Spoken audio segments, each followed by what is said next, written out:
का पूर्व स्थिति क्या है वो सत्रों में डिस्कस किया गया है। और संविधान बोलता है हम प्रिपेयर करें सो है हमारे बिहाफ जो कॉन्स्टिट्यूशनल डिबेट होके श्री बाबा साहेब अम्बेडकर ने लिखा है। क्या लिखा है? We the people resolved the constitution of India into a socialist secular democratic republic and to secure all its citizens social, economic, political justice, equality, liberty and fraternity। माना आज जितने में प्रियम्बल में बोला गया है वो पूरा ही वायलेट किया है। जो अनइक्वल को उन्हें ज्यादा कर दिया है, फ्रीडम खींच लिया है, फ्रेटर्निटी के ऊपर फिर उन्हें भाईचारे के ऊपर इतना नफरत फैलाया है और नफरत करवाया गया है। जो अपने के ये लोग बीजेपी वाले ने बोलता है अपने जो कांग्रेस सरकार ने पहली 1951 में जो 15(4) जो बैकवर्ड क्लासेस को सोशली एजुकेशन बैकवर्ड क्लासेस को जो अपने वेलफेयर कुछ रिजर्वेशंस के वास्ते प्रोविजन किया है। बाद में फिर अपने कांग्रेस गवर्नमेंट में सोशियो इकोनॉमिक कास्ट सेंसस 2011 में करवा है। इसके पहले मंडल कमीशन रिपोर्ट ने कांग्रेस गवर्नमेंट ने इंप्लीमेंट किया है। और हायर एजुकेशन में कॉन्स्टिट्यूशन अमेंड करके 15(5) Arjun Singh government education minister था तब कांग्रेस गवर्नमेंट में हायर एजुकेशन में रिजर्वेशंस प्रोवाइड किया है। लोकल बॉडीज में रिजर्वेशंस जो लोकल बॉडीज रिजर्वेशंस कांग्रेस सरकार ने किया है। ऐसा कांग्रेस ने सरकार किया है। अभी जो बीजेपी सरकार ने क्या किया है? जो ईडब्ल्यूएस रिजर्वेशंस को एक दिन में लाके उसमें एससी एसटी ओबीसी को निकाल दिया है। और मुस्लिम रिजर्वेशंस 1993 से है, इसके पहले स्टेट्स में है, मंडल ने मिलाया है, वो मुस्लिम रिजर्वेशंस को रद्द करना चाहते हैं। और बैकवर्ड क्लासेस रिजर्वेशंस 27% में उसमें क्रिमिलेयर लागू करके फिर उसमें खाली 14% इंप्लीमेंट हुआ और 10% में भी फिर उसको दिया है। ऐसा ये फेडरल स्ट्रक्चर है। Bharat India is A union of states, it's a federal structure. वो फेडरलिज्म को खत्म कर दिया है, डेमोक्रेसी को खत्म कर दिया है, भाईचारे को खत्म कर दिया है। जितने भी पब्लिक सेक्टर अंडरटेकिंग्स कांग्रेस सरकार ने किया है वो भी खत्म कर दिया है। उसको मोदी का गारंटी कितने झूठा आदमी, एक झूठा आदमी 140 करोड़ के ऊपर राज कर रहा है। इतना झूठा आदमी अपने देखो कितना मैं 2 करोड़ जॉब देता हूं वो उसका मोदी का गारंटी नहीं दिया है। फिर अपने 14 लाख एक अकाउंट में जमा करता हूं, 14 लाख नहीं किया है, 14 लाख माफ किया है पूंजीपतियों को और ये देश को डुबा है। फिर बाहर गए एक भी नहीं लाया है। फिर अपने बेरोजगार बढ़ गया है, कास्ट ऑफ लिविंग बढ़ गया है। अपने पूरा रिसोर्सेस अदानी अंबानी की जी राहुल जी बोले वैसा खाली थोड़े ही लोगों को दिया है। आज राहुल जी आप जो न्याय अपने सामाजिक न्याय माना, सामाजिक न्याय is a soul of the constitution. आपने जो सामाजिक न्याय के वास्ते, हिस्सेदारी के वास्ते, जाति जनगणना के वास्ते पूरा जो एग्जीक्यूटिव लेजिस्लेचर जुडिशरी में सबको जो हिस्सा जो भारत सबकी हर एक बड़ा पूंजीपति है तो उसका गूंगे लूंगे पढ़ाई अनपढ़ के सबको इक्वल हिस्सा देता है फैमिली। ये राज्य में भी सबको हिस्सा होना चाहिए। ऐसा हिस्सा के बात करना है। उस वास्ते हम पूरा भारत के करोड़ों को दिल में है, आप सबके प्यारे हैं। आप इतना दुआएं दे रहा है, उस वास्ते आप रात दिन काम कर रहा है। फिर आपके ऊपर अभी भी बोलता राहुल बोलता हमारे प्रिय राहुल है, हमारे नेता राहुल है। अपने अच्छी दिन आने वाले है, वो अच्छी दिन गया, अपने बुरी दिन आ गया। बेटी पढ़ाओ कितनी आश्वासन, पूरी झूठे आश्वासन है। उस वास्ते हम आपके साथ है, कंधे कंधे पे मिला के हम अपने जो सामाजिक न्याय इतने लोग कर रहे हैं। मैं I am a chief justice था, all India backward class federation मैं फाउंड किया। मैं जस्टिस वीरेंद्र सिंह यादव ने सोशल रिवोल्यूशन किया है। मैं हरियाणा पूरा भारत में हमारे स्टेट्स है। हम जिंदगी समर्पण करके सामाजिक न्याय का अपने प्रोटेक्शन करने के वास्ते काम कर रहा है। नमस्कार, जय संविधान, जय Bhim. Thank you justice Eshwaraiah. Kancha sir, if you could please make your intervention very briefly.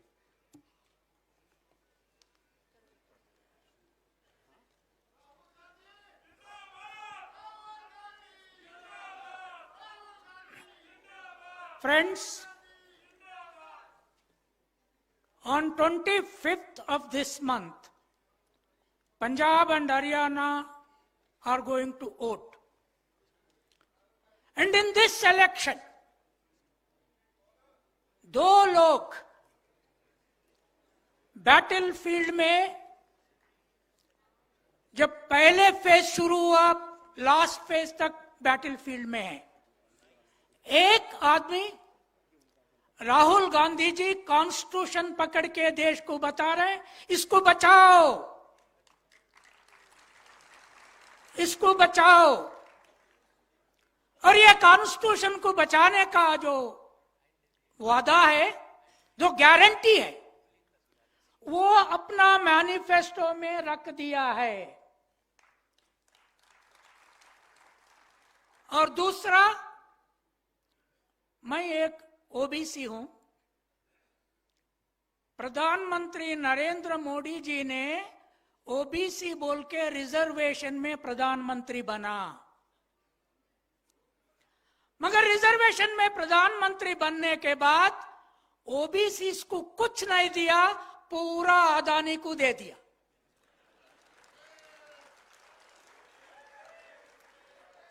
क्या अदानी ओबीसी है क्या? बोलिए आप लोग, क्या अदानी ओबीसी है क्या? क्या अदानी कभी हल चलाए क्या? क्या अंबानी क्या ओबीसी है क्या? नहीं. ओबीसी प्रधानमंत्री अगर आदिवासी को दिए तो मैं खुशी हूं. अगर ओबीसी प्रधानमंत्री दलितों को दिए तो मैं खुशी हूं. अगर ओबीसी प्रधानमंत्री ओबीसी को देना उसका रेस्पॉन्सिबिलिटी था, हमको छोड़ के अदानी को अंबानी को पूरा दिया. ये अच्छा है क्या? आप बोलिए पंजाब और हरियाणा लोग. मैं ये बात आपसे क्यों पूछ रहा हूं?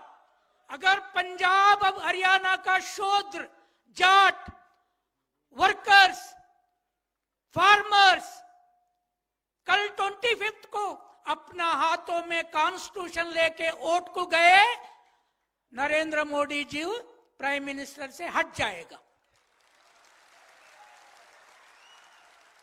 अब से हम ये रिजॉल्व करके जाएंगे यहां से.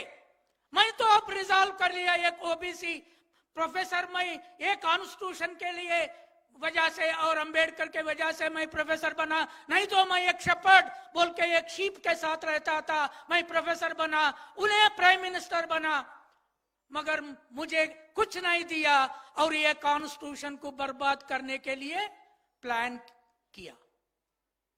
क्या बोल रहे प्रधानमंत्री जी? नहीं, राहुल जी एक उन लोगों का चीफ मिनिस्टर बोलते हैं, राहुल जी रेड कॉन्स्टिट्यूशन पकड़ के फिर रहे, वो चाइना का है. अरे यार, इतना सिख दोस्त लोग रेड टर्बन पहने, क्या आप चाइना का है क्या? इतना औरत लोग रेड साड़ी पहने हैं, आप चाइना है क्या? क्या है क्या? और आपके दिमाग में माओ है क्या, या सिख गुरु है क्या? ये असम का चीफ मिनिस्टर को मालूम नहीं है. और प्रधानमंत्री जी बोलते हैं, मैं जब तक जिंदा हूं कॉन्स्टिट्यूशन को बर्बाद नहीं होने देगा. मगर हम क्या चाह रहे हैं? ओबीसी, दलित, आदिवासी, ये देश को बनाए से लोग, ये कॉन्स्टिट्यूशन 1000 साल ऐसा ही रहना होगा. क्या आप 1000 साल जिंदगी रहेंगे? 1000 साल प्राइम मिनिस्टर भी रहेंगे क्या? ना. राहुल जी कॉन्स्टिट्यूशन प्रोटेक्शन के लिए लोगों से मिलके पाद यात्रा करके, न्याय यात्रा करके लड़ाई कर रहे हैं. अगर ये इंडिया पावर में आने के बाद ये भी कॉन्स्टिट्यूशन को तोड़ने के ट्राई करे, तो तुम पावर में जाने के बाद, पावर से जाने के बाद हमारे साथ आके लड़ेगा क्या?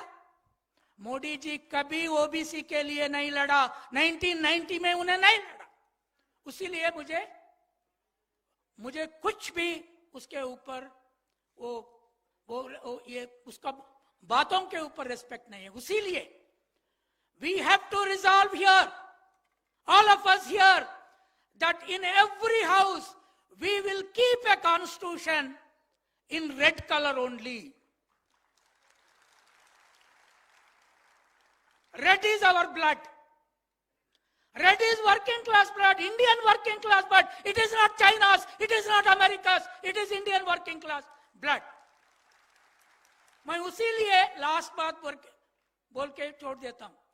पंजाब का फार्मर्स के ऊपर मेरा रिस्पेक्ट इतना बड़ा हुआ, आप बीजेपी का फार्मर लॉस को हटा के उसको तोड़ के फेंक दिए। अगर यह आप रिजॉल्व करके जाएंगे, 4 जून को बीजेपी का गवर्नमेंट को निकाल के बाहर फेंचेंगे। पूरा देश आपके ओर देख रहे हैं। 25 को वो करेंगे या नहीं करेंगे? करेंगे या नहीं करेंगे? Thank you. Thank you Kancha sir. और अब मैं जननायक श्री राहुल गांधी जी को आमंत्रित करता हूं कि मन से संबोधित करें। एक बार आप सब लोग खड़े हो जाइए प्लीज उनके सम्मान में।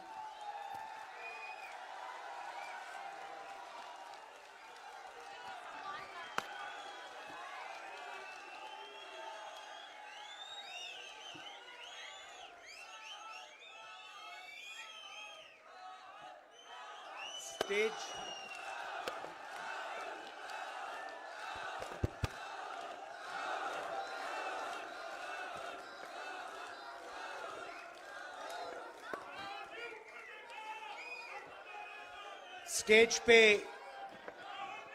वरिष्ठ लोग, लीडर्स,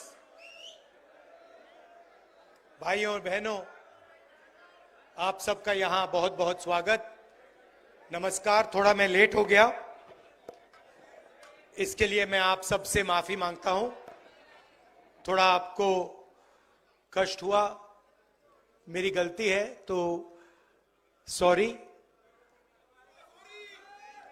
अभी मैं सोच रहा था जब आप कह रहे थे कि 2-3 अलग अलग डिबेट्स हुए थे 1947 में, उससे पहले,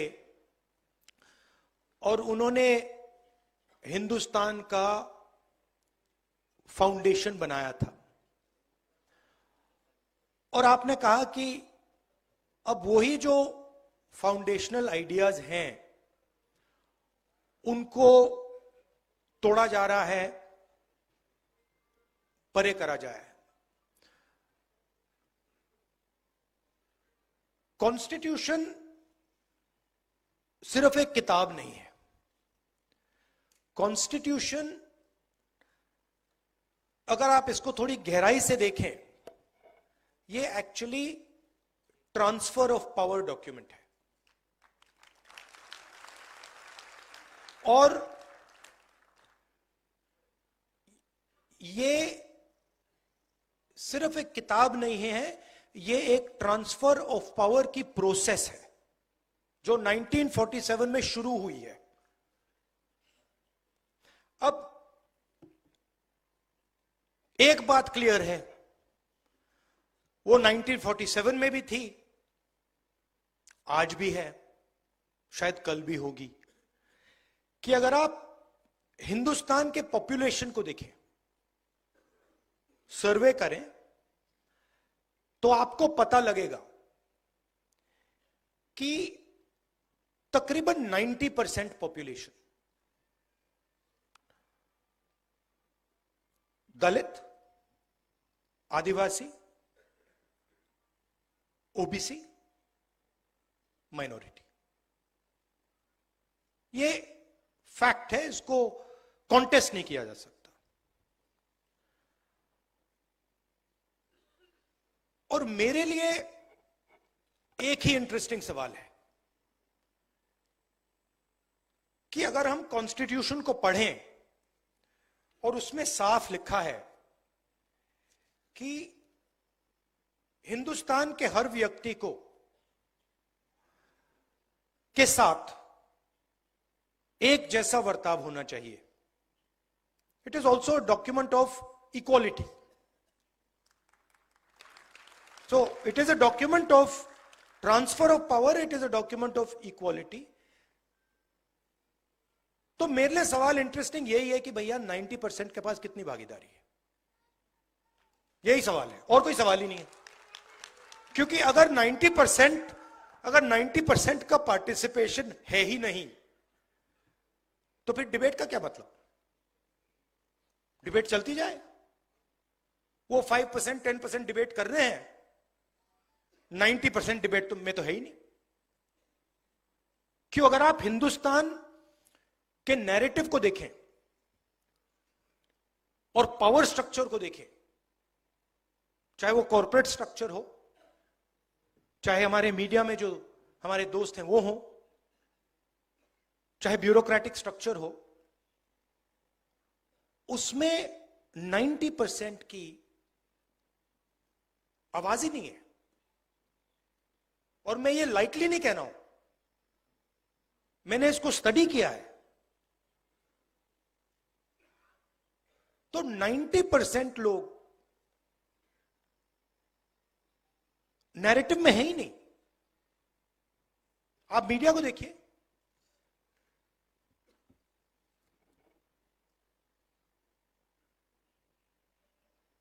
किसान के भी आपने कभी बात देखी है मीडिया में? कभी देखी आपने? बढ़ाई की देखी? मजदूर की देखी? नाई की देखी? जो सफाई कर्मचारी हैं उनकी बात देखी? नेवर. मतलब ऐसा चल रहा है कि ये 90% है ही नहीं. अब इसका आइडिया था कि ये जो 90% हैं, ये डिबेट में शामिल हो, इनको डिबेट के औजार मिले, इनको भागीदारी मिले, इनको पार्टिसिपेशन मिले. अब मान लीजिए यहां पे हम 10 लोग बैठे हैं और मैं माइक लिया हूं और मैं भाषण कर रहा हूं और उनको माइक ही नहीं मिलता है, तो डिबेट किस बात की हो रही है?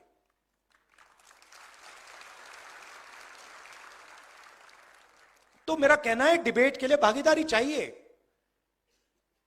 पॉलिटिकल पार्टिसिपेशन चाहिए. अब आप इंटरेस्टिंग चीज नोट कीजिए.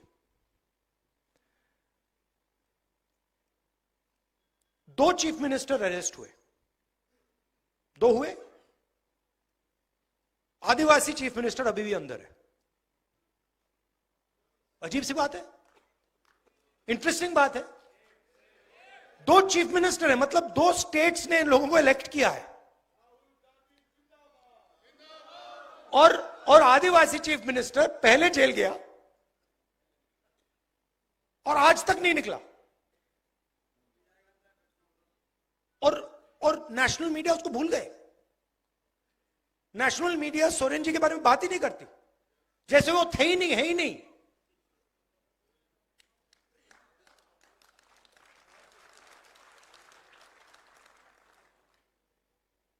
मायावती जी भ्रष्ट है, मगर नवीन पटनायक भ्रष्ट नहीं है.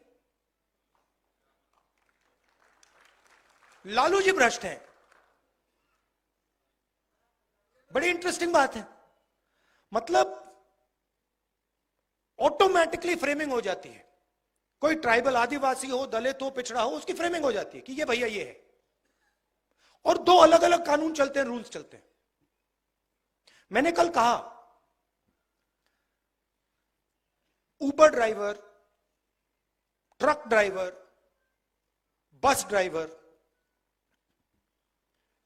गलती से अगर एक्सीडेंट कर देते हैं, किसी को मार देते हैं, एकदम उनको पकड़ के 10 साल की जेल हो जाती है, चाबी फेंक देते हैं. पुणे में 17 साल का बच्चा शराब पी के पोर्श गाड़ी चलाता है, दो लोगों को मार देता है और उससे कहा जाता है कि आप ऐसे लिखिए, ऐसे लिखिए। अच्छा भाई, अगर वो ऐसे लिखेगा तो ट्रक ड्राइवर से भी ऐसे लिखाओ, बस ड्राइवर से भी ऐसे लिखाओ, टेम्पो ड्राइवर से भी ऐसे लिखाओ। तो और दो भाषाएं चल रही हैं, दो अलग अलग भाषा। मैं आपको उदाहरण देता हूं। एक दिन मैंने कॉन्स्टिट्यूशन क्लब में एक भाषण कर दिया, पता नहीं आपको याद है नहीं। उसमें मैंने कहा, एस्केप वेलोसिटी की बात की, याद है आपको? मैंने कहा कि देखिए, जो दलित कम्युनिटी है हिंदुस्तान में, भारत में, सॉरी गलती, भारत में, जो भारत में दलित कम्युनिटी है, ओबीसी कम्युनिटी है, ट्राइबल कम्युनिटी है, इन पर ऑटोमेटिकली दूसरा प्रेशर लगता है, मतलब शुरुआत से ही। और मैंने एस्केप वेलोसिटी का एग्जांपल दिया। इंटरेस्टिंग बात थी कि भाषण दलितों को, पिछड़ों को, आदिवासियों को बहुत अच्छा लगा। और जो हमारे मीडिया वाले मित्र हैं, हाई फ्लायर्स हैं, उन्होंने उस भाषण को रिडिक्यूल किया। और जब से मैं छोटा था, देखिए एक बात,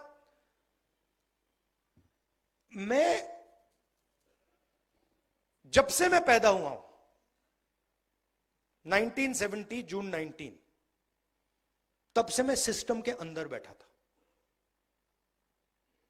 मैं सिस्टम को अंदर से समझता हूं। मुझसे आप सिस्टम नहीं छुपा सकते। कैसे चलता है, किसको फेवर करता है, किस प्रकार से फेवर करता है, किसकी रक्षा करता है, किसको अटैक करता है, यह सब मुझे मालूम है, दिखता है, क्योंकि मैं उसके अंदर से आया हूं। प्राइम मिनिस्टर हाउस में जब दादी प्राइम मिनिस्टर थी तब था, पापा थे, मनमोहन सिंह जी थे, तब भी मैं जाता था, तो मुझे सिस्टम अंदर से मालूम है। और मैं आपको कह रहा हूं, system is aligned against lower castes, मतलब भयंकर तरीके से, हर लेवल पे। आप कॉर्पोरेट सिस्टम देख लो, मीडिया सिस्टम देख लो, ब्यूरोक्रेसी देख लो, जुडिशरी देख लो, एजुकेशन सिस्टम देख लो, मिलिट्री देख लो, जहां भी आप देखोगे 90% का पार्टिसिपेशन ही नहीं है। और आर्ग्यूमेंट बनाई जाती है, मेरिट की आर्ग्यूमेंट। अब ये कैसे हो सकता है कि 90% के पास मेरिट नहीं है? हो ही नहीं सकता।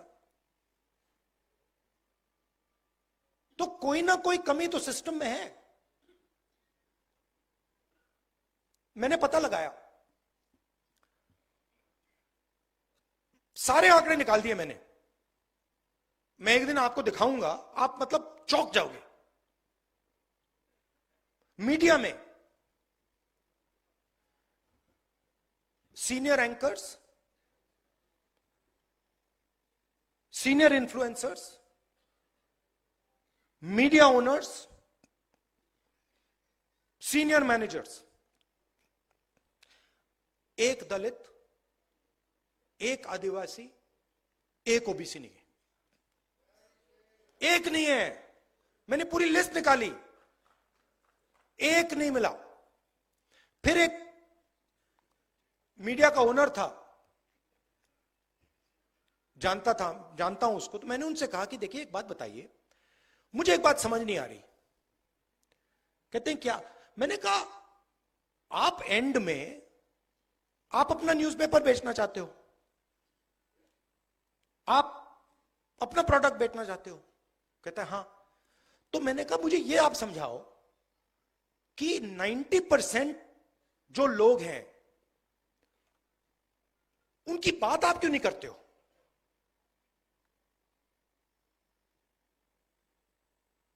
तो चुप हो गया। फिर मैंने कहा मेरे लिए एक काम कीजिए, आप जाके पता लगाइए कि आपके न्यूज़पेपर में जर्नलिस्ट्स, ये बाकी लोग ओबीसी कम्युनिटी, दलित कम्युनिटी के कितने हैं? जवाब नहीं दिया मुझे,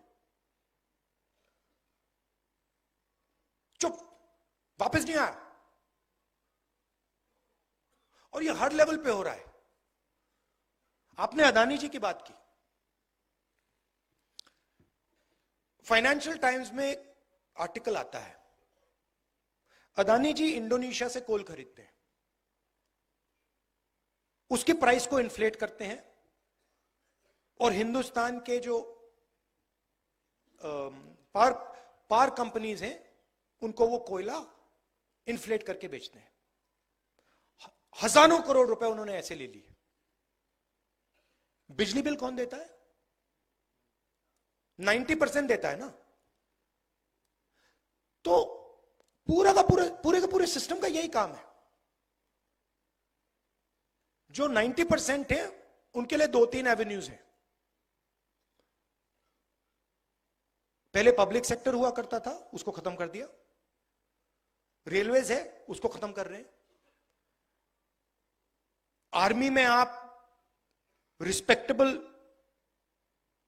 जॉब पा सकते थे, उसको खत्म कर दिया, उसको मजदूर बना दिया, अग्निवीर बना दिया। और फिर आप मनरेगा देखिए, 90% की वहां पे आपको लिस्ट मिल जाएगी। मजदूरों को देखिए, वहां 90% मिल जाएंगे। और मेरे लिए फ्रैंकली अब ये पॉलिटिकल बात नहीं रही है। इसमें मुझे मतलब ये अब पॉलिटिकल, मेरे लिए पॉलिटिकल बात नहीं। मेरे लिए अब ये मिशन है, इसको मैं छोड़ूंगा नहीं।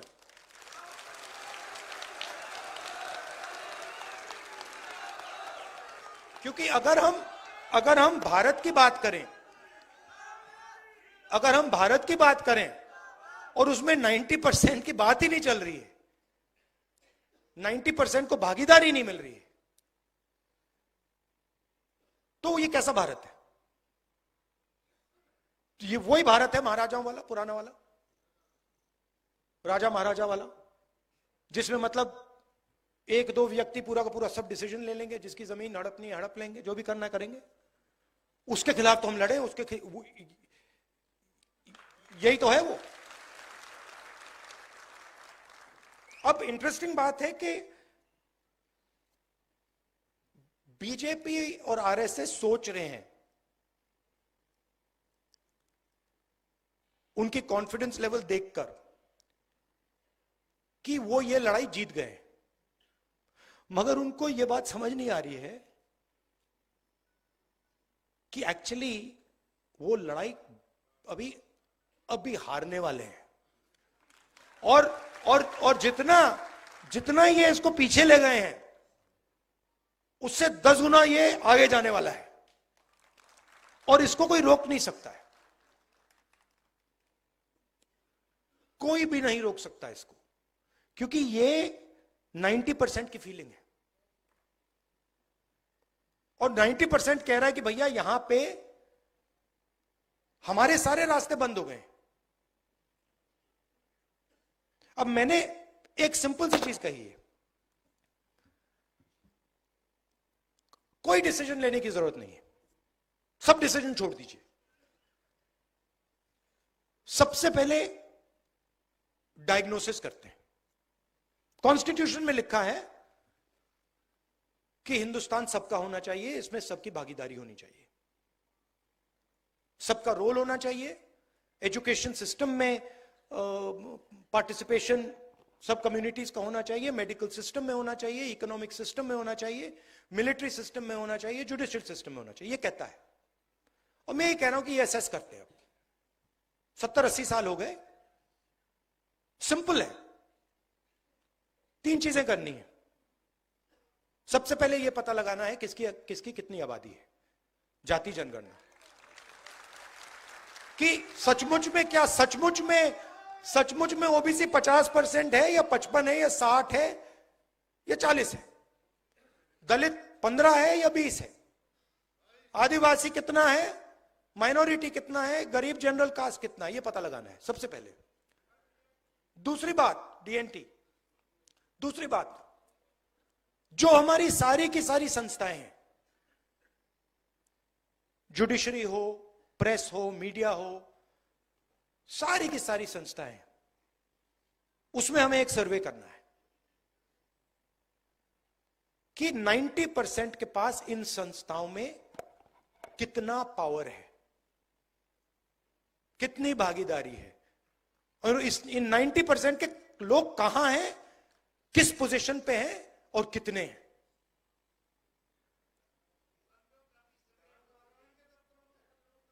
हाँ, यह दूसरी बात है। और तीसरी बात इकोनॉमिक फाइनेंशियल सर्वे, कि हिंदुस्तान का जो धन है वो कितना किसके हाथ में है, उसका कितना भाग दलितों के पास है, कितना भाग आदिवासियों के पास है, कितना भाग ओबीसी के पास है, कितना माइनॉरिटी के पास है, कितना गरीब जनरल कास्ट के पास है। और हमारी सरकार आएगी तो मेरी पहली प्रायोरिटी ये 3 काम होंगे। और डायग्नोस्टिक के बाद ऑटोमेटिकली सबको पता लग जाएगा कि देश की हालत क्या है, प्रगति, सच्ची प्रगति कितनी हुई है। देखिए, अगर आपने 1% लोगों को, हिंदुस्तान की प्रगति की बात होती है, अगर आपने 1% लोगों को हिंदुस्तान का 40% धन पकड़ा दिया तो ये कौन सी प्रगति है? ये तो हम वापस महाराजा वाले सिस्टम में पहुंच गए। तो प्रगति के लिए सबसे जरूरी शब्द पावर शेयरिंग, भागीदारी है। एक और बड़ी फैशनेबल चीज चली है कि भाई मोदी जी बहुत कहते हैं हमने ओबीसी को, दलित को इज्जत दी। देखिए, इज्जत आप दे रहे हो, हमें इज्जत नहीं चाहिए, हमें पावर शेयरिंग चाहिए। आप अपनी इज्जत रखिए, आप अपनी इज्जत रखिए। जिस दिन दलितों को, आदिवासियों को, पिछड़ों को पावर शेयरिंग में जगह मिल गई तो इज्जत अपने आप मिल जाएगी, आपकी कोई जरूरत ही नहीं। तो ये आइडिया कि ऊपर से इज्जत दी जाएगी, अमीर लोग गरीबों को इज्जत देंगे, ना, कोई जरूरत नहीं है। आप अपनी इज्जत रखिए, उठा के रखिए अपनी इज्जत, हमें नहीं चाहिए। हमें पावर शेयरिंग चाहिए, हमें इंस्टीट्यूशन में जगह चाहिए, और हमें डायग्नोसिस चाहिए कि ये हिंदुस्तान की सच्चाई है। आज ये सच्चाई है, 70 साल पहले वो सच्चाई थी, आज ये सच्चाई है, और सच्चाई के बल पर हम आगे जा पाएंगे। तो ये मैं आपसे कहना चाहता था। और ये आजकल फैशन चला हुआ है, मोदी जी के लोग कह रहे हैं कि भैया हम इसको बदल देंगे, ये इसको हम चेंज कर देंगे, इसको फेंक देंगे, इसको फाड़ देंगे। ये आप लोग ये सपना मत देखिए, आपकी बस की नहीं है। इसको कोई छू नहीं सकता है, कोई शक्ति नहीं छू सकती है, और जो छुएगा उसका मुकाबला हम सब करेंगे। ये और ये जो है ना किताब, ये एक और बात इसके बारे में कहना चाहता हूं। ये लोग कहते हैं कि ये किताब इंडिपेंडेंस के टाइम बनी है, ये गलत है। ये किताब बहुत पहले बनी थी, इसको इस फॉन्ट में नहीं रखा गया था।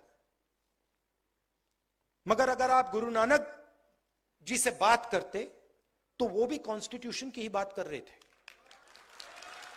अगर आप बुद्धा से बात करते तो वो भी कॉन्स्टिट्यूशन की बात कर रहे थे। नारायण गुरु जी की बात कीजिए, बसवना से बात कीजिए, अंबेडकर जी से बात कीजिए, फूले जी से बात कीजिए, सब के सब बेसिक प्रिंसिपल्स इसी किताब के थे।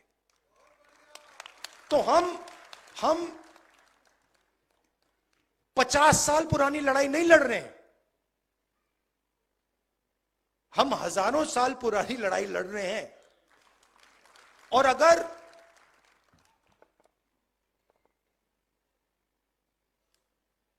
उनका एक विजन है, मोदी जी का, आरएसएस का, उनका एक विजन है, वो कहते हैं कि उनका हजारों साल पुराना विजन है, हमारा भी विजन है, और हमारा भी विजन हजारों साल पुराना है, और ये लड़ाई हजारों साल से चल रही है। तो ये मैं आपसे कहना चाहता था।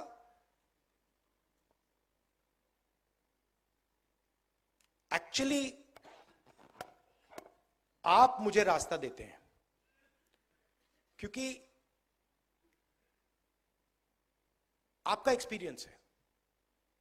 मैं अगर कहूं कि जो दलितों के दिल में फीलिंग आती है उसको मैं समझता हूं, वो गलत है। तो मेरा काम आपकी जो फीलिंग है उसको समझने का है, आपका जो दर्द है उसको समझने का है, और आपके साथ मिलकर लड़ने का है। और मैं आपको यह कहना चाहता हूं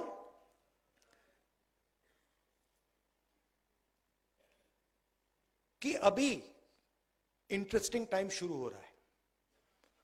मैं बता रहा हूं, ये इनको बात समझ नहीं आ रही है, बट जैसे वेव ऊपर बढ़ती जाती है ना, फिर गिरती है। ये बीजेपी का अब अंत आ रहा है, ये अंत आ रहा है, ये गिरेगी अब। और हमारा काम, हम सबका काम सीरियसली एक विजन बनाने का है, अगले 10 साल का, अगले 20 साल का भारत के लिए 90% का भागीदारी का विजन बनाने का है। शांति से, प्यार से, बिना नफरत, बिना गुस्सा, कि भैया ये हमारा प्लान है, इससे हम हिंदुस्तान के ज्यादा से ज्यादा लोगों को इस